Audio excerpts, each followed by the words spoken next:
નમસ્कार દર્શક મિત્રો, આપની સાથે હું ભગવતી વિશાવડિયા અતક બુલેટિનમાં આપનું હાર્દિક સ્વાગત કરું છું। વિસ્તૃત સમાચારો જોતા પહેલા જોઈએ આજની મુખ્ય હેડલાઇન્સ। બજેટ સત્રનો આજે છેલ્લો દિવસ, અંદાજપત્રની સર્વાનુમતિ બહાલી અપાઈ। ગુજરાતના સરકારી કર્મચારીઓના મોંઘવારી ભથ્થામાં 4% વધારો કરાયો। લોકકલાના સાધક અને આરાધક મહેન્દ્ર અણદાણીને લોકકલા ક્ષેત્રનો સર્વોચ્ચ રાષ્ટ્રીય એવોર્ડ જાહેર। સમાચારો જોઈએ વિસ્તૃતમાં। ગુજરાત વિધાનસભામાં ચાલી રહેલા બજેટ સત્રનો આજે છેલ્લો દિવસ છે। સવારે 9 કલાકથી પ્રશ્નોત્તરી કાળનો આરંભ થયો હતો, જેમાં આપ, કોંગ્રેસ અને ભાજપના ધારાસભ્યોએ અલગ અલગ વિભાગના પ્રશ્નો રજૂ કર્યા હતા। જે તે વિભાગના મંત્રીઓ દ્વારા તેના સંતોષકારક જવાબ પણ આપવામાં આવ્યા હતા। ગૃહમાં આજે કેગનો રિપોર્ટ રજૂ કરવામાં આવ્યો હતો, ત્યારે ગુજરાત વિધાનસભામાં ગત 1 ફેબ્રુઆરીથી બજેટ સત્રનો આરંભ થયો હતો। નાણામંત્રી કનુ દેસાઈ દ્વારા 2 ફેબ્રુઆરીના રોજ 3.65 લાખ કરોડનું ઐતિહાસિક અને કદાવર બજેટ ગૃહમાં રજૂ કરવામાં આવ્યું હતું, જેમાં લોકસભાની આગામી ચૂંટણીને ધ્યાનમાં રાખી ગુજરાતની જનતા પર એક પણ રૂપિયાનો નવો કરબોજ લાગવામાં આવ્યો ન હતો। તમામ ઝોન, વર્ગ અને સેક્ટર માટે માતબર નાણાંની જોગવાઈઓ કરવામાં આવી હતી। ગઈકાલે બુધવારે વિધાનસભા ગૃહમાં વર્ષ 2024-25ના બજેટને સર્વાનુમતે બહાલી આપવામાં આવી હતી। ગુજરાત સરકારે રાજ્યના કર્મચારીઓ માટે મહત્વપૂર્ણ નિર્ણય કર્યો છે। સરકારે કર્મચારીઓને જુલાઈ 2023થી 4% મોંઘવારી ભથ્થામાં વધારો કરવાનો નિર્ણય લીધો છે। વધારાનો 8 માસનો તફાવત એરિયસ 3 હપ્તામાં પગાર સાથે ચૂકવાશે। એલટીસી માટે 10 પ્રાપ્ત રજાની રોકડ રૂપાંતર 7મા પગાર પંચ પ્રમાણે થશે। ઉલ્લેખનીય બાબત છે કે અગાઉ કર્મચારીઓને 6ઠ્ઠા પગાર પંચ પ્રમાણે ચૂકવણી થતી હતી। મુખ્યમંત્રીએ નવી વર્ધિત પેન્શન યોજના એનપીએસમાં કર્મચારી અને રાજ્ય સરકારના ફાળા અંગે એક મહત્વપૂર્ણ નિર્ણય કર્મચારીઓની માંગણીઓને પ્રતિસાદ આપતા કર્યો છે। તદનુસાર હવે એનપીસીએસ અન્વયે કર્મચારીઓને 10% ફાળો ભરવાનો રહેશે અને રાજ્ય સરકાર તેની સામે 14% ફાળો આપશે। મુખ્યમંત્રી ભૂપેન્દ્ર પટેલે આ બે મહત્વના નિર્ણયો ઉપરાંત કર્મચારીઓને એલટીસી માટે 10 પ્રાપ્ત રજાની રોકડ રૂપાંતર ચૂકવણી અગાઉ 6ઠ્ઠા પગાર પંચના પગાર ધોરણ અનુસાર થતી હતી, તે હવે 7મા પગાર પંચના સુધારેલા પગાર મુજબ ચૂકવવાનો પણ અગત્યનો નિર્ણય જાહેર કર્યો છે। જામનગરના લતીપુરની શ્રી પટેલ રાસ મંડળીનું છેલ્લા 40 વર્ષથી સુકાન સંભાળી રહેલા તથા કલાના માધ્યમથી સંસ્કાર અને સંસ્કૃતિનું રાષ્ટ્રમાં સિંચન કરી રહેલા રાષ્ટ્રીય કક્ષાની સંસ્થા સંસ્કાર ભારતીના ગુજરાત પ્રાંતના લોકકલા સંયોજક એવા કલાવિદ મહેન્દ્ર કુમાર કૃષ્ણભાઈ અણદાણીને ભારતનો લોકકલા ક્ષેત્રનો સર્વોચ્ચ રાષ્ટ્રીય પુરસ્કાર સંગીત નાટક અકાદમી પુરસ્કાર 2022 એનાયત કરવામાં આવશે। દિલ્હી ખાતે મળેલ પ્રેસ કોન્ફરન્સ દ્વારા આ જાહેરાત કરવામાં આવી છે। રાષ્ટ્રપતિ શ્રીમતી દ્રૌપદી મુર્મુના હસ્તે 6 માર્ચના રોજ દિલ્હી ખાતે એક વિશેષ અલંકરણ સમારોહમાં મહેન્દ્ર અણદાણીને આ એવોર્ડ, તામ્રપત્ર, અંગવસ્ત્ર અને 1 લાખથી સન્માનિત કરવામાં આવશે। નમસ્કાર, હું મહેન્દ્ર અણદાણી। જામનગર જિલ્લાનું મારું લતીપુર ગામ છે। લોકકલા ક્ષેત્રે અમારી 40 વર્ષની કારકિર્દીને ધ્યાને લઈ ભારત સરકારના સાંસ્કૃતિક મંત્રાલયના સંગીત નાટક એકેડમી દ્વારા ગઈકાલે મને રાષ્ટ્રીય પુરસ્કાર આપવાનું જાહેર થયેલ છે। સંગીત નાટક એકેડમી તરફથી મને તારીખ 5મીના રોજ રિહર્સલ અને તારીખ 6ઠ્ઠીના રોજ રાષ્ટ્રપતિના હસ્તે મને એવોર્ડ એનાયત કરવામાં આવશે। મને ખુશી છે આ એવોર્ડ માટે કે લોકકલાનો વારસો આજથી 85 વર્ષ પહેલાં લતીપુરમાં ચાલુ થયો અને તેના અમારા વડીલ કલાકારોએ અમને જે વારસો આપ્યો એને આગળ વધારતા સરકારે અમારી કદર કરી છે। આ કદર આજ સુધીમાં લતીપુરના લોકકલા ક્ષેત્રના તમામ દિગ્ગજ કલાકારો, મારી રાસ મંડળીના તમામ આગામી તારીખ 5 માર્ચથી 8 માર્ચ સુધી શિવરાત્રીનો મેળો યોજાવા જઈ રહ્યો છે। આ મેળામાં લાખોની સંખ્યામાં ભાવિકો આવતા હોય છે, ત્યારે ભવનાથ આવતા ભાવિકોને કોઈપણ પ્રકારની અગવડતા ન પડે તે માટે જૂનાગઢ તંત્ર દ્વારા શિવરાત્રી મેળાને લઈ ભાવિકો માટે સૌ પ્રથમવાર QR કોડની સુવિધા શરૂ કરવામાં આવી છે। આ કોડ સ્કેન કરતા જ ભાવિકોને શૌચાલયથી લઈ પાર્કિંગ તેમજ આશ્રમો સહિતના તમામ લોકેશનની માહિતી મળી જશે। આવો જાણીએ આ એક QR તમારા માટે કેટલો ફાયદાકારક હશે। હું પાર્થ ચોટિયા, ઇન્ચાર્જ મામલતદાર ડિઝાસ્ટર। આગામી શિવરાત્રી મેળો 2024ને ધ્યાને લઈ માનનીય કલેક્ટર સાહેબ, માનનીય આરએસી સાહેબની સૂચનાથી જિલ્લા વહીવટીતંત્ર દ્વારા મેળાના સ્થળો ઉપર ભાવિકો સહેલાઈથી પહોંચી શકે તે માટે QR કોડના માધ્યમથી એક મેપ બનાવવામાં આવ્યો છે। જે મેપને લઈને ભાવિકો મેળાના સ્થળે સહેલાઈથી પહોંચી શકે। આ મેપમાં પાર્કિંગ સુવિધા, ટોયલેટ બ્લોક, પાણીની વ્યવસ્થા વગેરે જેવી સુવિધાઓ આપવામાં આવી છે। જેને લઈને કોઈ ભાવિકોને મુશ્કેલી ન પડે તે માટે શહેરમાં વિવિધ જગ્યાએ મોટા હોર્ડિંગ્સમાં મેપ લગાવવામાં આવેલ છે, જેમાં Motibag circle, Sardarbag, bus stand, Gandhi Chowk, railway station અને મજેવડી ગેટે મેપ લગાવવામાં આવેલ છે. કેવી રીતના QR કોડ કામ કરશે અને મેળાના સ્થળે આવનાર ભાવિકો મેપમાં QR કોડ સ્કેન કરી અને રવેડીનો રૂટ, ઉતારા મંડળ, અન્નક્ષેત્રો, ટોયલેટ બ્લોક, પાર્કિંગ વગેરે જેવી સુવિધાનો સહેલાઈથી લાભ મેળવી શકશે. આ જૂનાગઢ જિલ્લામાં પ્રથમવાર માનનીય કલેક્ટર સાહેબના સૂચનાથી નવતર પ્રયોગ ચાલુ કરવામાં આવેલ છે. રાજકોટમાં યુનિવર્સિટી રોડ મિલાપનગરમાં આવેલ શૈક્ષણિક સંસ્થા ઇનોવેટિંગ સ્કૂલ સ્પેક્ટ્રમ્સ ઓફ ઇનોવેટિવ કાર્યક્રમનું આયોજન કરવામાં આવ્યું છે. આ કાર્યક્રમ આગામી 2 અને 3 માર્ચ 2 દિવસીય યોજાશે, જેમાં બાળકો દ્વારા જ તૈયાર કરાયેલા જુદા જુદા મોડેલ્સ, પ્રોજેક્ટ વગેરે આ એક્સપોમાં જોવા મળશે. આ એક્સપોમાં science zone, maths zone, history zone, language zone, ટાબરિયા ગલી sports zone, social awareness zone, robotic અને કોડિંગ ઝોન જેવા વિવિધ વિભાગોનું આયોજન કરવામાં આવ્યું છે. આ અંગે વધુ વિગતો ઇનોવેટિવ સ્કૂલના સંચાલકોએ અબ તક મીડિયા હાઉસની મુલાકાત લઈ પૂરી પાડી હતી. હું મોના રાવલ ઇનોવેટિવ સ્કૂલની પ્રિન્સિપલ છું, અંગ્રેજી માધ્યમની, અને મારી સાથે દર્શનાબેન છે ગુજરાતી માધ્યમમાંથી, અને ભાવિકના ત્રિવેદી છે, એ અમારા ઇંગ્લિશ મીડિયમના કોર્ડિનેટર છે.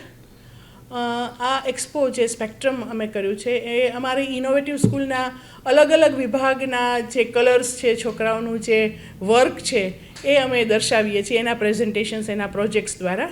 અને દેટ શોઝ કે છોકરાઓમાં, બાળકોમાં કેટલું બધી પોટેન્શિયલ છે, અને એ પોટેન્શિયલ આના દ્વારા અમે બહાર લાવીએ છીએ કે it is not just teaching, જેની ઉપર ઇનોવેટિવ ફોકસ કરે છે, પણ એ લોકોની અંદરની જે ટેલેન્ટ્સ છે એ પણ અમે આમાં બહાર લાવીએ છીએ. આ 2 દિવસ માટે છે, 2 અને 3 ઓફ માર્ચ, અને એના ટાઈમિંગ છે સવારે 9 થી બપોરે 12:30 અને સાંજના 3:30 થી 6:30, અને it is open for all. Innovative school city branch Panchayat Chowk પાસે છે. ત્યાં 1500 સ્ટુડન્ટ્સ પાર્ટિસિપેટ થયા છે, અને મુખ્ય ઉદ્દેશ્ય છે કે બાળકની ઓવરઓલ પર્સનાલિટી ડેવલપ થાય. અત્યારે 21st સેન્ચુરી છે, એની જે સ્પીકિંગ સ્કિલ્સ છે, પ્રેઝન્ટેશન સ્કિલ છે, ટીમ વર્કમાં કોલેબોરેશનથી કામ કરવું, આ બધી વસ્તુ એ લોકોને આ એક્સપો દ્વારા એ લોકોને એક્સપોઝર મળે છે. એના માટે થઈને તો આ જ અમારો હેતુ છે કે જે એ લોકોને 21st સેન્ચુરી માટે તૈયાર કરવાના. ખાસ બધાને આમંત્રણ અમે આપીએ છીએ કે તમે પધારો અને અમારા સ્ટુડન્ટ્સને એન્કરેજ કરો, જેથી અમને પણ મોટિવેશન મળે, બાળકોને પણ મોટિવેશન મળે, અને હજી સારું કરવા માટે પ્રેરાય. પશ્ચિમ બંગાળમાં મહિલાઓ, બાળકો અને પરિવારો ઉપર થઈ રહેલા અમાનવીય અત્યાચારો અને હિંસાઓ થઈ રહી છે, જેને લઈ સમગ્ર દેશમાં વિરોધ જોવા મળી રહ્યો છે. જેને લઈ રાજકોટમાં ઓજસ્વીની મહિલા શક્તિ સમિતિ દ્વારા કલેક્ટરને આવેદન પાઠવવામાં આવ્યું હતું. આ તકે દારા ઠક્કરે જણાવ્યું હતું કે આ ઘટનાઓને લીધે પશ્ચિમ બંગાળની મહિલાઓ અને બાળકોની સુરક્ષાની ચિંતાજનક સ્થિતિ સામે આવી છે. સ્થિતિ એટલી ભયાનક છે કે કેટલાક દિવસોથી થઈ રહેલા આ અત્યાચારોની ઘટનાઓ પછી પણ પોલીસ કોઈ FIR લખેલ નથી. રાજનૈતિક, ધાર્મિક અને આર્થિક મુદ્દાઓમાં મહિલાઓ અને બાળકોને ટાર્ગેટ કરવામાં આવી રહ્યા છે. અમે આ દર્દનાક ઘટનાઓની ઘોર નિંદા અને કડક વિરોધ કરીએ છીએ. આ ઉપરાંત કલેક્ટરને આવેદન આપી પશ્ચિમ બંગાળમાં થઈ રહેલા કૃત્યોના દોષિત ઉપર તુરંત કાર્યવાહી કરવાની માંગણી પણ કરવામાં આવી હતી. નમસ્કાર, હું ડૉક્ટર ધરા ઠાકર, વ્યવસાય અધિવક્તા છું. આજે પશ્ચિમ બંગાળમાં જે હાલની પરિસ્થિતિ છે, જે હમણાં આપણી સામે આવી રહી છે, કે જેની અંદર આપણે જોવામાં આવ્યું છે કે ત્યાં આગળ જમીન પચાવવાથી માંડી અને મહિલાઓ સાથે અત્યંત નિંદનીય કહી શકાય એ પ્રકારે દુષ્કર્મો, બાળકો સાથે તમામ પ્રકારની યૌન શોષણ જેવી ઘટનાઓ સામે આવી રહી છે. એક બાજુ આપણે બંધારણની વાત કરીએ છીએ કે બંધારણની અંદર જ્યારે દરેક વ્યક્તિને જીવન સ્વાતંત્ર્યતાનો અધિકાર છે, જેની અંદર સ્પષ્ટપણે ઉલ્લેખ કરેલો છે કે સલામતી, ગૌરવપૂર્ણ જિંદગી જીવવી એ દરેક વ્યક્તિનો અધિકાર છે. આવા સંજોગોની અંદર રાજ્યનીતિના માર્ગદર્શક સિદ્ધાંતોની અંદર પણ સ્પષ્ટ ઉલ્લેખ કરેલો છે કે ભારતના દરેક નાગરિકની વ્યવસ્થા કરવી એ જે તે રાજ્ય સરકારની વ્યવસ્થા છે. પરંતુ ક્યાંક ને ક્યાંક આ સ્થિતિ એવી દેખાઈ રહી છે કે જે અત્યાચારો, જે દુષ્કર્મોના કિસ્સાઓ સામે આવે છે, ત્યાં આગળ રાજ્ય સરકારે હાલ સુધીમાં કોઈપણ પ્રકારની FIR કરેલ નથી, કોઈપણ પ્રકારના કાયદાકીય કે ન્યાયિક પગલાં લીધેલા નથી. જે બાબતે ભારતનો જે મંત્ર છે વસુધૈવ કુટુંબકમ, એના આધારે ભારત મારો દેશ છે અને ભારતના તમામ નાગરિકો મારા ભાઈ બહેન છે, જે આધારે ત્યાંની બહેનો, બાળકો અને એના પરિવાર ઉપર થતા અત્યાચાર માટે આજે અમે રાજકોટનું જે ઓજસ્વીની નારી શક્તિ સંગઠન છે એ વિરોધ દર્શાવીએ છીએ. સરકારને તાત્કાલિક પગલાં લે એવી માગણી કરીએ છીએ અને બહુ સ્પષ્ટપણે એવો ઉલ્લેખ કરીએ છીએ કે કાયદાકીય અને ન્યાયિક જોગવાઈ થાય. અન્ય સંગઠનો, મહિલા સંગઠનોથી માંડી અને બધા પણ આમાં સાથ પુરાવે. એક બેનની તકલીફ સમગ્ર ભારતની તમામ મહિલાઓની તકલીફ બનીને આજે સમગ્ર નારી જાતિ આનો વિરોધ ઉઠાવે અને ત્યાંની રાજ્ય સરકાર આના માટે પગલાં લે, ત્વરિત પગલાં લે અને કડક પગલાં લે એવી અમારી માંગણી સાથે આજે અમે અહીંયા કલેક્ટરશ્રીને આવેદનપત્ર આપવા આવી રહ્યા છીએ. સૌરાષ્ટ્ર યુનિવર્સિટીના મહર્ષિ અરવિંદ મનોવિજ્ઞાન ભવનના અધ્યક્ષ ડોક્ટર યોગેશ જોગસાણ અને અધ્યાપક ડોક્ટર ધારા આર દોશીના માર્ગદર્શનમાં વિદ્યાર્થીઓ દ્વારા આજના બાળકોમાં મોબાઈલ એડિક્શનનું પ્રમાણ કેટલું છે અને તેની પાછળ કેવા કેવા કારણો જવાબદાર છે તે જાણવા અંગે એક પ્રાયોગિક કાર્ય હાથ ધરવામાં આવ્યું હતું. આ પ્રાયોગિક કાર્ય 150 થી 200 બાળકો પર કરવામાં આવ્યું હતું, જેમાં જોવા મળ્યું હતું કે 5 થી 6 બાળકો જ મોબાઈલ તરફ આકર્ષાયા હતા. બાકીના બધા જ બાળકો ફિઝિકલ એક્ટિવિટી તરફ આકર્ષાયા હતા. મનોવિજ્ઞાન ભવનના અધ્યાપક અને વિદ્યાર્થીઓના પ્રાયોગિક કાર્યભારનો વિશેષ અહેવાલ અહીં રજૂ કરાયો છે. ખાસ કરીને બાળકોને જ્યારે જોતા હોય અથવા તો આપણે રસ્તે બહાર પણ જતા હોઈએ ને તો માતા અને પિતા જો એની વાતોમાં વ્યસ્ત હોય તો સતત બાળક જે છે મોબાઈલની અંદર જ કોઈ ગેમ રમતું હોય છે અથવા તો એના હાથમાં મોબાઈલ સિવાય બીજી કોઈ વસ્તુ જ જોવા નથી મળતી હોતી. કોઈ મેગેઝિન ના હોય, ક્યારે ન્યૂઝપેપર ન હોય, કોઈ કલરિંગ માટે કોઈ ડ્રોઈંગ બુક ન હોય, કંઈ જ ન હોય. બસ એક મોબાઈલ આપી દઈએ એટલે બાળકે શાંતિથી બેસી જાય. ઇવન 2 વ્હીલર ચલાવતા હોય તો પણ બાળક જે છે પાછળ મોબાઈલ હાથમાં લઈને બેઠું હોય છે. તો આ પ્રકારના ઓબ્ઝર્વેશનથી વિદ્યાર્થીઓની સાથે એક વખત વર્ગખંડની અંદર એ વાતચીત થઈ કે આપણે આના માટે કશું કરવું છે અને એની અંદર અમારા વિદ્યાર્થીઓનો સાથ સહકાર જે છે ઘણો બધો રહ્યો. તો આ પ્રકારના ઓબ્ઝર્વેશનથી એક આવો સર્વે કરવો જોઈએ ને એ પણ એક પ્રેક્ટિકલ સર્વે કરવો જોઈએ. એ વિચાર એ આવા નિરીક્ષણ ઉપરથી આવી અને એટલે પછી આ પ્રાયોગિક કાર્ય હાથ ધરવામાં આવ્યું.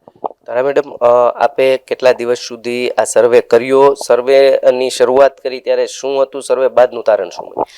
ખાસ કરીને આખો જે સર્વે છે અલગ અલગ પ્લે હાઉસમાં જઈ બાળકોની સાથે રૂબરૂ મળી અને 7 થી 8 દિવસ માટે આ સર્વે જે છે એ કરવામાં આવ્યો અને જેની અંદર માત્ર ને માત્ર મોબાઈલ ગેમ નહીં પણ બાળકો જે છે એટલે કે અમારા જે વિદ્યાર્થીઓ છે એના હાથમાં મોબાઈલની ગેમ પણ હતી અને સાથે સાથે એવી ફિઝિકલ ગેમ કે જે નાના બાળકોને ક્યાંક ને ક્યાંક પોતાના તરફ અટ્રેક્ટ કરે એવી ફિઝિકલ ગેમને સિલેક્ટ કરવામાં આવી કે જેની અંદર માટીના રમકડા બનાવવાનું હતું.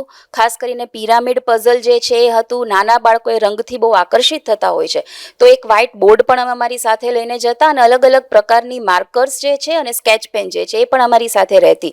તો આવી અલગ અલગ ફિઝિકલ ગેમ એ બાળકોની સામે રાખવામાં આવતી અને પછી આખું આ પ્રેક્ટિકલ કામ જે છે કરવામાં આવેલું. ખાસ કરીને બાળકોને કમાન્ડ આપવામાં આવતો કે તમને જ્યારે બેટા સૂચના આપવામાં આવે તો તમારી સામે કેટલી બધી અલગ અલગ ગેમ્સ છે કે જેમાં મોબાઈલ પણ છે અને સાથે સાથે ફિઝિકલ ગેમ્સ પણ છે કે જેની અંદર એક દીદી એ માટીના રમકડા બનાવે છે, એક દીદી કલરિંગ કરે છે. તો તમને જે દીદી પાસે જવું હોય અથવા તો તમારે જે પણ ગેમ રમવી હોય એની પાસે તમે જઈ શકો છો. તો અમારું જે ઓબ્ઝર્વેશન રહ્યું હતું એમાં બાળકે સૌથી વધારે માટીના રમકડા તરફ આકર્ષિત થયા હતા અને ત્યાર પછી જે ડ્રોઈંગની રમતો હતી કે જેમાં બાળકોએ કલરિંગ કરવાનું હતું એના તરફ સૌથી વધારે આકર્ષિત થયા હતા અને લગભગ જે 200 બાળકો ઉપર આ સર્વે કરવામાં આવ્યો તો એમાંથી જ બાળકો 2 થી 3 જ બાળકો એવા હતા કે જેનું માત્ર ધ્યાન જ મોબાઈલ તરફ ગયું હતું. પોતે તો મોબાઈલ તરફ ગયા પણ નહોતા. તો આવી રીતે બાળકોને એ ફિઝિકલ ગેમ તરફ વધારે અટ્રેક્શન હતું એવું અમને અહીંયા જોવા મળેલું. રાજકોટ મહાનગરપાલિકા ખાતે તારીખ 7 માર્ચના રોજ જનરલ બોર્ડનું આયોજન થયેલું છે. ત્યારે જનરલ બોર્ડમાં પ્રથમ વખત કોંગ્રેસના પ્રશ્નોને સ્થાન મળ્યું છે તો બીજી તરફ હાઈકોર્ટમાંથી વસરામ સાગઠિયાને જે ક્લીન ચીટ મળી છે તેને અનુરૂપ જ જનરલ બોર્ડમાં આવી શકશે કે કેમ તે અંગે હાલ પ્રશ્નાર્થ છે.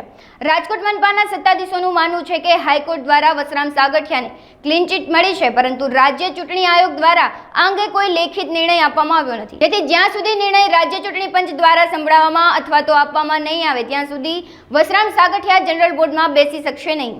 માન્ય ગુજરાત નામદાર હાઈકોર્ટના હુકમમાં છેલ્લે 8 નંબરના પેજમાં ચોખ્ખું સ્પષ્ટ લખ્યું છે કે મેં જે સ્પેશિયલ એપ્લિકેશન કરી છે એ માન્ય રાખવામાં આવે છે. એનો અર્થ એ થાય છે કે અગાઉના જે તે અધિકારીઓએ હુકમ કર્યો છે ગુજરાત સરકારના માન્ય ગુજરાત નામોદી અધિકારી શહેરી વિકાસ ગૃહ નિર્માણ ગાંધીનગર જે ગેરલાયક ઠેરવ્યા છે એ ગેરલાયકની સામે એને સ્ટે આપે એટલે મને પાછું લાયક છું. હવે કોઈને પૂછવાની જે વાત આવે છે એ કોર્પોરેશનના ભાજપના શાસકોની એક મિલીભગત છે. અધિકારીઓના પેટા કલમો કાઢી ટાઈમ કાઢવા માટે જેના હિસાબે હું આવનારા જનરલ બોર્ડમાં હાજર ન રહી શકું અને જે પહેલો પ્રશ્ન અમારો છે કોંગ્રેસ પક્ષનો, એ પ્રશ્નમાં ભાજપને બીક લાગે છે ક્યાંક ને ક્યાંક આગામી જનરલ બોર્ડ આ છેલ્લું જનરલ બોર્ડ છે, આની પછી લોકસભાની ચૂંટણી છે, લોકસભાની ચૂંટણીમાં ભાજપનું નીચું દેખાય એના માટે અથાગ પ્રયત્નો કરી રહ્યા છે, કેમ કરીને વસરામભાઈ બોર્ડમાં હાજર ન રહે, આની સિવાય એનો કોઈ ઉદ્દેશ જ નથી. મેં રાજકોટના તત્કાલીન મુખ્યમંત્રી હાલના વડાપ્રધાન માન્ય નરેન્દ્રભાઈ મોદીએ ગુજરાતમાં રાજકોટમાં જાહેરાત કરી હતી કે હું અમદાવાદ જેમ રાજકોટને આજી રિવરફ્રન્ટ બનાવી આપીશ. એના માટે લગભગ જે તે સમયે 1400 કરોડ રૂપિયા ફાળવણી કરવાનો વાત પણ કરી હતી. અખબારના ટીવી મીડિયાના માધ્યમમાં આપને બધા ખબર છે, પરંતુ આજ સુધીમાં હજી એમાં કોઈ નાણાં ફાળવ્યા નથી. મારો પ્રશ્ન છે કે રાજકોટમાં રિવરફ્રન્ટની જાહેરાત ક્યારે થઈ, કોણે કરી અને કરી એને કેટલો સમય થયો? 10 વર્ષ 11 વર્ષ ચાલુ છે. 11 વર્ષ પહેલાં જ્યારે આની જાહેરાત થઈ હતી, પરંતુ આજ સુધી એક ઈંટ મૂકવામાં નથી આવી. રાજકોટમાં હું કહું છું દરેક બાજુ વિકાસ થાય એમાં અમે સંમત છીએ, રાજી છીએ કોંગ્રેસ પક્ષ તરીકે, પણ એક અમુક સાઈડનો જ વિકાસ શા માટે? ત્યાં ભાજપના નેતાઓના મકાનો છે, ભાજપના નેતાઓની ઓફિસો છે, ભાજપના નેતાઓના પ્લોટો છે, એના એટલા માટે તરફ વિકાસ થઈ રહ્યો છે. તો સામે કાંઠે અન્યાય શા માટે? આજ રામનાથ મહાદેવનું મંદિર કે જેને રાજકોટ મહાનગરપાલિકાએ જીર્ણોદ્ધાર કરવા કહ્યું, ગુજરાત સરકારે કહ્યું, ગુજરાત સરકારે નાણાં ફાળવ્યા. આપ જુઓ છો છેલ્લા 11 વર્ષથી મંદિરની હાલત, આજે પણ ચોમાસાની અંદર મંદિરમાં ગંદકીનું, આખા રાજકોટની ગંદકી મંદિરની અંદર થાય છે અને ભગવાનનું સ્થળને અપવિત્ર બનાવી રહ્યું છે. એમાં પણ અમારી વાત છે, પરંતુ રાજકોટના શાસકો એ નથી દેખાતું. ફક્ત એક જ વ્યક્તિ દેખાય છે, એ વ્યક્તિ જે આદેશ કરે એની સિવાય કશું પાલન કરતા નથી. પણ ગુજરાતના તત્કાલીન મુખ્યમંત્રી જો આજી રિવરફ્રન્ટ બનાવવા માટે રાજી હોય, હાલના વડાપ્રધાન બનાવવા માટે રાજી હોય, તો રાજકોટના શાસકોને ક્યાં પેટમાં દુખે છે? એ મારો સીધો સવાલ છે. ઓક્ટોબર 2022માં શહેરી વિકાસ વિભાગના હુકમથી વસરામભાઈ અને કોમલબેન ભારાઈ બંને કોર્પોરેટર સભ્ય પદેથી ડિસ્ક્વોલિફાય કરવામાં આવેલ. જે હુકમ સામે તેઓએ હાઈકોર્ટમાં અપીલ દાખલ કરેલી. નામદાર ગુજરાત હાઈકોર્ટ તરફથી ફેબ્રુઆરી 2024 16 તારીખના રોજ જજમેન્ટ આવેલ છે કે શહેરી વિકાસ વિભાગનો હુકમ રદ કરેલ છે. હવે બંને કોર્પોરેટર્સીઓ વસરામભાઈ સાગઠિયા અને કોમલબેન ભારાઈ એમને કોર્પોરેશન તરફથી ડિસ્ક્વોલિફાય કરવામાં આવેલ નથી, શહેરી વિકાસ વિભાગ તરફથી ડિસ્ક્વોલિફાય કરવામાં આવેલ છે. એટલે શહેરી વિકાસ વિભાગના સક્ષમ અધિકારી તરફથી અમને લેખિતમાં જાણ કરવામાં આવે ત્યારબાદ અમે એને પરત લઈ શકીએ. નામદાર હાઈકોર્ટનો ઓર્ડર થઈ આવેલ છે એ ખરી વાત છે, પરંતુ નામદાર હાઈકોર્ટનો હુકમ વંચાણે લઈ શહેરી વિકાસ વિભાગ તરફથી અમને લેખિતમાં સૂચના આપવામાં આવે, જેના અનુસંધાને અમે એમને પરત લઈ શકીએ. જૂનાગઢમાં ગુજરાત રાજ્ય માર્ગ વાહન વ્યવહાર નિગમ દ્વારા મહાશિવરાત્રી મેળા 2024ના એક્સ્ટ્રા સંચાલન અંગેના બૂથનું ઉદ્ઘાટન આગામી 4 માર્ચના રોજ કરવામાં આવશે. આ પ્રસંગે જૂનાગઢ એસટી નિગમના વિભાગીય નિયામક MB રાવલ, વિભાગીય પરિવહન અધિકારી HN ખાંભલા, જૂનાગઢ ડેપોના ડેપો મેનેજર VM મકવાણા તથા વિવિધ અગ્રણીઓ હાજર રહેશે. જૂનાગઢ બસ સ્ટેન્ડથી ભવનાથ ખાતેના એક્સ્ટ્રા 75 મિની બસો શરૂ કરવામાં આવશે, જેમનું ભાડું ₹25 રાખવામાં આવ્યું છે. હું MB રાવલ, વિભાગીય નિયામક જૂનાગઢ. અમારા વિભાગ દ્વારા તારીખ 4થી આ મેળાની શરૂઆત કરવામાં આવશે. એમાં અમારા વિભાગ દ્વારા 225 ડિલક્સ બસો અને 75 મિની બસોનું સંચાલન એક્સ્ટ્રા કરવામાં આવનાર છે. જેમાં 75 મિની બસો ફક્ત સિટી સંચાલન માટે જૂનાગઢ બસ સ્ટેન્ડથી ભવનાથ તરટી સુધી એક્સ્ટ્રા સંચાલન એનું થશે. એનું મિનિમમ ₹25 અમે ભાડું રાખેલું છે. આ સિવાય બીજી 225 બસો દરેક ડેપો ખાતેથી જૂનાગઢ ખાતે મેળામાં આવનાર મુસાફરો માટે તેમજ આજુબાજુમાં તેમને જે જગ્યાએ જવાનું હોય એના માટે પણ એસટી દ્વારા સંચાલન કરવામાં આવનાર છે. આ એસટી દ્વારા રાજકોટ, અમદાવાદ, ભુજ, જામનગર, દ્વારકા, ખંભાળિયા, જામજોધપુર, પોરબંદર, સોમનાથ, ઉના, મૌધા, ભાવનગર અને અમરેલી જવા માટે વધારાની એક્સ્ટ્રા બસોનું વ્યવસ્થા કરવામાં આવેલ છે. માનનીય મંત્રીશ્રી અને માનનીય MD સાહેબના આ સુયોગ્ય આયોજનના સથવારે અમારા દ્વારા 4 વિભાગો પણ આજુબાજુના વિભાગો રાજકોટ, અમરેલી, ભાવનગર, જામનગર પણ અમને આ મદદમાં રહેવાના છે. એમના દ્વારા પણ જુદા જુદા એક્સ્ટ્રા બીજી એમના દ્વારા પણ મૂકવામાં આવનાર છે. આમ તમામ પ્રજાને કોઈ પણ જાતની તકલીફ ના પડે, મુસાફરોને તકલીફ ના પડે એ માટે એસટી દ્વારા સુયોગ્ય રીતે આયોજન કરવામાં આવેલ છે. દરેક અધિકારી અને કર્મચારીઓ પણ આમાં બધા ખભે ખભા હાથ મિલાવીને હાજર રહેવાના છે. સાથે સાથે પ્રજાને કોઈ પણ જાતની પાણીની સુવિધા કે બીજી અન્ય સુવિધાઓની જરૂરિયાત પણ અમે બસ સ્ટેશને ખાતે અને ત્યાં ઊભી કરવામાં આવેલ છે. અમે અમારા દ્વારા જ્યાં જ્યાં પણ ટ્રાફિક નું જે મુસાફરો જ્યાં એકઠા થશે એ બાબતે અમારા દ્વારા વિચારી લેવામાં આવશે, પરંતુ સાથે સાથે એ પણ જોવાનું અમારા દ્વારા ધ્યાન રાખવામાં આવશે કે જે જગ્યાએથી આપણે મુસાફરોને લેવા માગીએ છીએ ત્યાં અમારી બસનું વ્યવસ્થિત રીતે એને ઊભી રહી શકે અને કોઈ પણ જાતની પ્રજાને કે બીજું ટ્રાફિકને અડચણરૂપ નથી એ બાબત પણ ધ્યાનમાં રાખી અમે આ બાબતે જેમ વધુ લાભ મળે મુસાફરોને એનો અમારા દ્વારા કાળજી લેવામાં આવશે. કેટલા અધિકારીઓ સ્ટેન્ડ બાય ફરજ બજાવશે? આમાં આજુબાજુના તમામ ડેપો મેનેજરશ્રી છે એ પણ અહીંયા ફરજ બજાવશે. સાથે સાથે અમારા શાખા અધિકારીઓ, પરિવહન અધિકારીશ્રી, વિભાગીય યાંત્રિક ઇજનેરશ્રી, વહીવટી અધિકારીશ્રી, તમામ મોટા ભાગે તમામ અધિકારીઓ જે અહીંયા હાજર છે એ તમામ આ મેળામાં ફરજ બજાવશે. રાજકોટમાં શ્રી રોયલ એકેડમી ઇન્ડિયા ઘણા વર્ષોથી આધ્યાત્મિક અને સામાજિક એક્ટિવિટીઓ વિશાળ પ્રમાણમાં કરે છે. દર રવિવારે બપોરે આધ્યાત્મિક પ્રવચન અને જાપથી એકેડમી અનોખી પ્રેરણાદાયક પ્રવૃત્તિઓ કરે છે. સંગીત ક્ષેત્રે ઉભરાતા નવા કલાકારો આગળ લઈ આવવા માટે ખૂબ જ પ્રોત્સાહિત કરીને રોયલ એકેડમી ઇન્ડિયા અનોખી ભૂમિકા ભજવી રહી છે, જેને લઈ આગામી તારીખ 3 માર્ચને રવિવારને રાત્રે 8:30 કલાકે હેમુ ગઢવી હોલ ખાતે એક ભવ્ય લાઈવ કાર્યક્રમનું આયોજન કરવામાં આવ્યું છે. રાજકોટના જાણીતા સંગીત ઇન્સ્ટિટ્યૂટના અગ્રણીઓને આ કાર્યક્રમમાં આમંત્રિત કરવામાં આવ્યા છે. મુખ્ય મહેમાન ધારાસભ્ય દર્શિતા શાહ અને મેયર નૈનાબેન પેઢડિયા, ભૂતપૂર્વ વજુભાઈ વાડા, નરેન્દ્રસિંહ જાડેજા, સ્ટેન્ડિંગ કમિટીના ચેરમેન જયમીન ઠાકર સહિત પદાધિકારીઓ ઉપસ્થિત રહી છે. આ અંગે વધુ વિગતો શ્રી રોયલ એકેડમી ઇન્ડિયાના આગેવાનોએ અબ તક મીડિયા હાઉસની મુલાકાત લઈ પૂરી પાડી હતી. તમને અંદરથી લાગણી થાય છે, ગાવ છો ને, લોકોને કેવું ગમે છે ઇમ્પોર્ટન્ટ નથી. તમને ગમ્યું છે, તમે કલાકાર છો, તમે ગાઈ શકો છો, તમે કલાકાર છો. સામેના કેવું ગમે છે. ભાઈને કીધું ભાઈ હું રફીના વોઇસમાં હું ગાઉં છું, આ હિંમત કુમાર વોઇસમાં ગાય છે. કે રાજકોટ રંગીલું છે શા માટે છે, અને રાજકોટમાં આટલા બધા કલાકારો શા માટે? સિટીના પોપ્યુલેશનના પ્રમાણે આજે અમદાવાદ મેટ્રો કોઈ પણ સિટીમાં જુઓ, આ લેવડે આટલા કલાકારો નથી જે પોતાના દિલથી ગાવાવાળા, પ્રોફેસર તરીકે ગાવાવાળા ઘણા છે, પણ દિલથી ગાવાવાળા આટલા બધા છે. કદાચ એટલે જ રાજકોટ રંગીલું કહેવાતું હશે. સાચી વાત છે, રાજકોટ રંગીલું છે અને સદાય માટે રહેશે. કેમ કે રાજકોટની અંદર જે પ્લેટફોર્મ દરેકને મળે છે દરેક સંસ્થામાંથી, આપણે કેટલી બધી એવી બધી સંસ્થાઓ છે, સંગીત ઇન્સ્ટિટ્યૂટ બી એટલી છે, સામાજિક, ધાર્મિક, બધી રીતે. પણ રંગીલું એટલા માટે કહેવામાં આવે છે કે રાજકોટ બધી રીતે રંગાયેલું છે, સામાજિક, રાજકીય અને ખાસ તો સંગીત ક્ષેત્રની અંદર અમે જોયું છે છેલ્લા ઘણા સમયથી કે તમારે ઇવનિંગ પોસ્ટ હોય, હેમુ ગઢવી હોય, એન્જિનિયરિંગ એસોસિએશન હોય, હેમુ ગઢવીનું હોટલ હોય કે બીજા હોલ હોય, કાયમ માટે થઈને પેક જ રહે છે અને લોકો પેટ ભરની માને છે. ઘણા વર્ષો થયા, બરાબર છે, તમને કહેવાય કે ગાવાનો શોખ છે, અને રાજકોટમાં એ રેકોર્ડ થયા છે કે 36 કલાક સુધી નોન સ્ટોપ, બરાબર છે, લોકોએ ગાયું છે એમ કહી શકાય. તો આજે સંગીત અને લોકોનું જીવન એક રાજકોટ એટલે જ ક્યાંક રંગીલું કહેવાતું હશે કે એ કેવું તમને આટલા વર્ષની તમે જર્ની છે એ તમારા લાઈફને કેટલું ટચ કરે છે. સંગીત અને લોકો સાથેનું જે જોડાણ છે એ સૌથી વધુ કોવિડના સમય દરમિયાન થયું.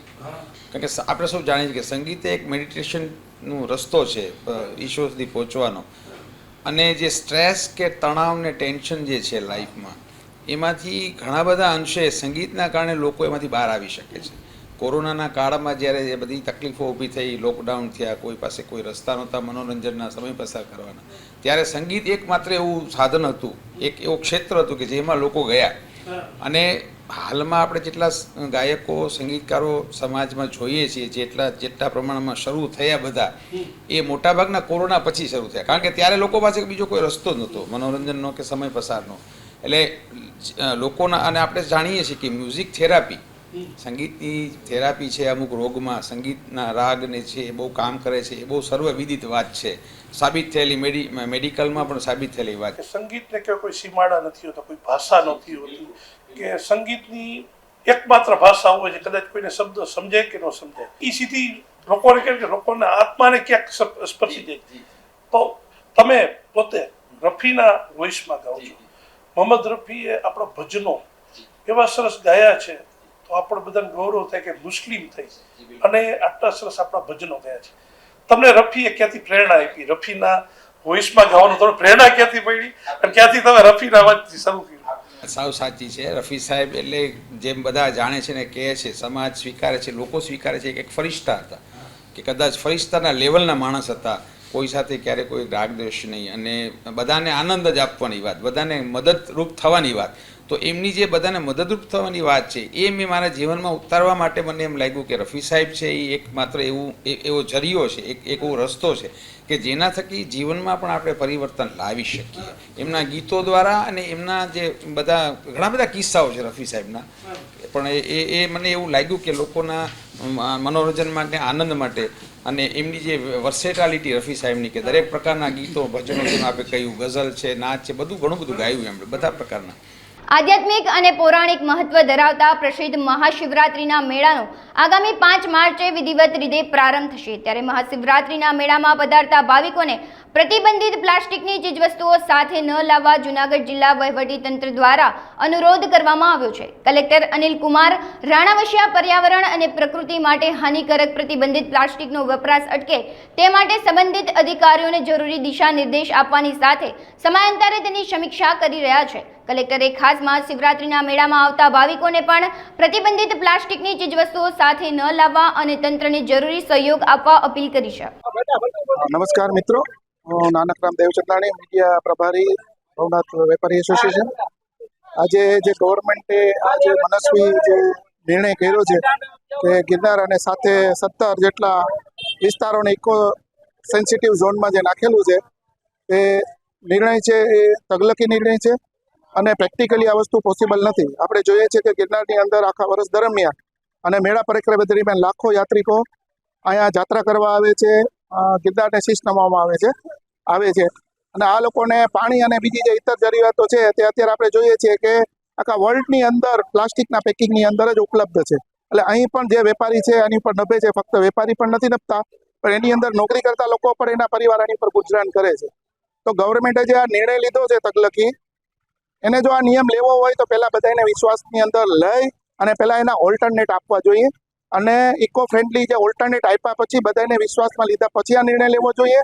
અત્યારે જે એણે તાત્કાલિક નિર્ણય આજે લીધો છે એને અમારા ભવનાથ વેપારી એસોસિએશન તથા સમગ્ર સાધુ સંતો અને સમગ્ર ભવનાથ એરિયાના જે લોકો છે એનો એવો મત છે કે આ નિર્ણયને તુરંત પાછો લેવામાં આવે, કારણ કે તેનાથી વેપાર ધંધાને અસર થશે અને એ પ્રેક્ટિકલ પોસિબલ નથી કે પાણી અને બીજી દૂધની બનાવટો કે જે પણ છે, દૂધની થેલી છે કે પેકિંગ મટીરિયલ છે કે બ્રેડ છે કે બિસ્કિટ છે, એ બધું પ્લાસ્ટિક મટીરિયલમાં ઉપરથી જ આવે છે.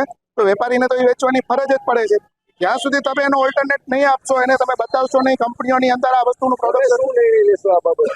અમે આ નિર્ણય લીધો છે કે અમે આ નિર્ણયનો સંપૂર્ણ બહિષ્કાર કરશું અને અમે આ માલ વેચશું. એ અમારો સંપૂર્ણ નિર્ણય છે જ્યાં સુધી ગવર્મેન્ટ આપણે બીજો ઓલ્ટરનેટ નો આપે ત્યાં. રાજકોટ મહાનગરપાલિકા દ્વારા આવનારા જનરલ બોર્ડમાં સફાઈ કામદારોની કાયમી ભરતીની દરખાસ્ત મૂકવામાં આવશે. આ અંગે સફાઈ કામદાર મંડળ રાજકોટ મનપા કચેરીએ આવી પહોંચ્યું હતું અને શહેર ભાજપ પ્રમુખ મુકેશ દોશી અને સ્ટેન્ડિંગ ચેરમેન જયમીન ઠાકરનો આભાર વ્યક્ત કરી પુષ્પગુચ્છ આપી સન્માનિત કરવામાં આવ્યા હતા. તેમના જણાવ્યા મુજબ વર્ષો જૂના પેચીદા પ્રશ્નો અંત ભાજપના સત્તાધીશો દ્વારા લેવામાં આવ્યો છે. રાજકોટ મ્યુનિસિપલ કોર્પોરેશન દ્વારા આવનારા જનરલ બોર્ડની અંદર સફાઈ કામદારોની પાર્ટ ટાઈમ કાયમી ભરતી કરવી એના માટેનો આજે નિર્ણય કરવામાં આવ્યો છે. ગુજરાત રાજ્યના માનનીય મુખ્યમંત્રી શ્રી ભૂપેન્દ્રભાઈ પટેલ સાહેબ, અમારા ગુજરાત ભારતીય જનતા પાર્ટીના પ્રદેશના અધ્યક્ષ માનનીય CR પાટીલ સાહેબ, પ્રદેશ ભારતીય જનતા પાર્ટીના ઉપાધ્યક્ષ ડૉક્ટર ભરતભાઈ બોગરા સાહેબ અને રાજકોટ મહાનગરના પ્રમુખ માનનીય મુકેશભાઈ દોશી, માનનીય મેયર શ્રી, માનનીય કમિશનર શ્રી, સ્ટેન્ડિંગ કમિટીના સર્વ સભ્યો અને પદાધિકારીઓ દ્વારા એક બહુ મોટો ઐતિહાસિક નિર્ણય આગામી દિવસોમાં જનરલ બોર્ડમાં આવવાનો છે. બહુમતી ભારતીય જનતા પાર્ટીની છે એટલે 68 કોર્પોરેટરો આ નિર્ણયને મંજૂરી આપશે. આગામી દિવસોની અંદર સફાઈ કામદારોનું પાર્ટ ટાઈમ સેટઅપનો નિર્ણય અમે કરવા જઈ રહ્યા, જે 40 વર્ષે આખા ગુજરાતમાં પ્રથમ વખત રાજકોટ મ્યુનિસિપલ કોર્પોરેશન દ્વારા અમે લઈ રહ્યા છીએ. અમરેલી શ્રી શાંતાબેન હરિભાઈ ગજેરા પ્રાથમિક, માધ્યમિક અને ઉચ્ચતર માધ્યમિક સ્કૂલ અંગ્રેજી, ગુજરાતી અને મિશ્ર માધ્યમના સંયુક્ત ઉપક્રમે જિલ્લા વિદ્યાસભા ખાતે વિજ્ઞાન મેળો 2024 યોજવામાં આવ્યો હતો, જેમાં બાળ વૈજ્ઞાનિકો દ્વારા વિવિધ મોડેલ, પ્રોજેક્ટ, મેથ્સ પઝલ વગેરે કૃતિઓ રજૂ કરી આમંત્રિત મહેમાનોને પોતાની કલા, કૌશલ્ય અને પ્રતિભાથી મંત્રમુગ્ધ કર્યા હતા. આ વિજ્ઞાન મેળામાં ઔષધિઓ, પર્યાવરણ, ગણિત કોયડાઓ, અંધશ્રદ્ધા નિર્મૂલન, સ્વચ્છતા વગેરે થીમ આધારિત પ્રોજેક્ટ્સ રજૂ કરવામાં આવ્યા હતા. સાથે સાથે હાલના સમયમાં તાંત્રિક વિધિના નામે થતી છેતરપિંડી આધારિત એક થીમ બનાવવામાં આવી હતી, જેમાં તાંત્રિકો કઈ રીતે વિધિ કરી લોકોને ફસાવે છે અને વિધિના નામે લોકોને છેતરવાનું કામ કરે છે, જે સૌથી આકર્ષણનું કેન્દ્ર બન્યું હતું. આજરોજ શ્રીમતી શાંતાબેન હરિભાઈ ગજેરા કેમ્પસમાં સ્કૂલ વિભાગ દ્વારા ધોરણ 6 થી 12ના વિદ્યાર્થીઓએ આજે વિજ્ઞાન દિવસ છે ત્યારે વિજ્ઞાન મેળા 2024નું આયોજન કરવામાં આવેલ છે. આ વિજ્ઞાન મેળામાં વિદ્યાર્થીઓએ રોબોટિક્સ ટેકનોલોજી તેમજ સૌર ઉર્જા અને તાંત્રિક વિદ્યા જેવા અનેક પ્રોજેક્ટ રજૂ કરેલા છે અને 7500 જેટલા વિદ્યાર્થીઓએ આ વિજ્ઞાન મેળાની વિઝિટ કરેલી છે. સ્કૂલ, કોલેજ અને જે વિદ્યાર્થીઓ DLSS યોજના અંતર્ગત અત્યારે અભ્યાસ કરે છે તે તેમજ જ્ઞાનશક્તિ રેસિડેન્શિયલ સ્કૂલ ઓફ એક્સલન્સના વિદ્યાર્થીઓએ પણ આ વિજ્ઞાન મેળામાં ભાગ લઈ અને સૌને સાયન્સ ટેકનોલોજી વિશે માહિતગાર કર્યા છે અને અનેક પ્રોજેક્ટો રજૂ કરવામાં આવેલ છે. તે બદલ સંસ્થાના પ્રમુખ શ્રી વસંતભાઈ ગજેરા, મંત્રી શ્રી ચતુરભાઈ ખોટ, મનસુખભાઈ ધાનાણી તેમજ મારા વતી સૌને ખૂબ ખૂબ અભિનંદન આપીએ છીએ અને સાથે જે વ્યવસ્થામાં રોકાયેલ સાયન્સના તેમજ મેથ્સના અને અન્ય જે કર્મચારીઓ રોકાયેલા છે તે તમામને આ સાયન્સ મેળો સફળ કરવા બદલ ખૂબ ખૂબ અભિનંદન. મારું નામ લલિત કુમાર સોલંકી, મુકેશભાઈ સોલંકી છે અને હું અહીંયા અમરેલીનો વતની છું અને મારા બાળકનું અહીંયા ધોરણ 7માં મિક્સ માધ્યમમાં અભ્યાસ કરે છે અને તેણે પણ એક એનું નામ સોલંકી પવન છે. તેણે પણ એક સરસ મજાનો અહીંયા એક પ્રોજેક્ટ આજે વિજ્ઞાન દિવસ છે તેને નિમિત્તે આજે એક સરસ અહીંયા વિજ્ઞાન મેળાનું આયોજન વિદ્યાસભા કેમ્પસમાં કરવામાં આવેલ છે, જેનાથી ટૂંકમાં નાના બાળકોમાં રહેલી જે સુષુપ્ત જે શક્તિઓ હોય છે તેને ખીલે છે અને તેનાથી નવા જે પ્રોજેક્ટ કે નવી ડેવલપમેન્ટની જે અત્યારે આપણા વડાપ્રધાન શ્રી નરેન્દ્ર મોદી જે દિશામાં કામ આગળ વધે છે તે દિશામાં ટૂંકમાં બાળકો પ્રોત્સાહિત થાય છે અને તેનાથી નવી જે શોધ છે તેનું ડેવલપમેન્ટ થાય છે. સુરતના કતારગામ વિસ્તારમાં એક નવજાત બાળકી બાળ આશ્રમ પાસેથી મળી આવી હતી. સ્થાનિક લોકો દ્વારા બાળકીને સારવાર માટે નવી સિવિલ હોસ્પિટલમાં ખસેડવામાં આવી હતી અને 2 દિવસની સારવાર બાદ બાળકીનું મોત થયું હતું. બીજી તરફ કતારગામ પોલીસે ગુનો દાખલ કરીને તપાસ કરતા સામે આવ્યું હતું કે બાળકીની માતાની ઉંમર 16 વર્ષની છે અને તે મહારાષ્ટ્રથી ડિલિવરી કરવા માટે સુરત આવી હતી અને હાલ પોલીસે કિશોરીની ડિલિવરી કરનાર મહિલા ડોક્ટર અને રિક્ષાવાળા સહિત કુલ 5 લોકોની ધરપકડ કરી છે. કતારગામ પોલીસ સ્ટેશન વિસ્તારમાં 2 દિવસ પહેલાં એક તાજું જન્મેલ બાળકી કોઈક અનાથ આશ્રમના દરવાજા પાસે મૂકીને જતું રહેલું હતું. એ અનુસંધાને IPC 317 મુજબ કતારગામ પોલીસ સ્ટેશન વિસ્તારમાં એને ગુનો દાખલ કરવામાં આવેલો હતો. સારવાર દરમિયાન આ તાજી જન્મેલી બાળકી મૃત્યુ પામતા 304 IPCનો ઉમેરો કરવામાં આવેલ છે અને આ બાળકીને કોણ છોડી ગયેલું એ અનુસંધાને કતારગામ ડિસ્ટાફની ટીમે મહેનત કરેલી હતી અને ઘણા બધા CCTV ફૂટેજને અનુસંધાને તપાસ કરતાં એક રિક્ષા ધ્યાનમાં આવેલી હતી અને રિક્ષાના ચાલકની પૂછપરછ કરતાં આખો ગુનો ડિટેક્ટ થવા પામેલ છે, જેમાં મહારાષ્ટ્રની અંદરથી એક દંપતી છે, એની દીકરી છે. એની દીકરીને મેરેજ થયેલા નથી, પરંતુ એની પ્રેગ્નન્સી રહેલી હોવાથી આ દંપતી સુરત શહેર ખાતે એ છોકરીની ડિલિવરી કરવા માટે અહીંયા આવેલા હતા અને ડિલિવરી એક પ્રાઇવેટ નર્સિંગમાં કરાવ્યા બાદ છોકરીના જન્મ થયા પછી એક રિક્ષાવાળાને હાયર કરી અને એને અનાથ આશ્રમના દરવાજા પાસે આ લોકોએ મૂકેલા હતા. તો હાલમાં એ છોકરીના માતા પિતા, રિક્ષાવાળો તથા જે જગ્યાએ ડિલિવરી કરવામાં આવેલી છે તે ડૉક્ટર અને ડૉક્ટરની જોડે એક નર્સ પણ હતી. એ લોકોની અત્યારે પૂછપરછ ચાલુ છે અને પછી કાયદેસરની કાર્યવાહી અટક કરીને કરવામાં આવશે. હાલ સમાચારોમાં બસ આટલું જ. વધુ સમાચારો જોવા માટે તમે જોતા રહો અબ તક. નમસ્કાર.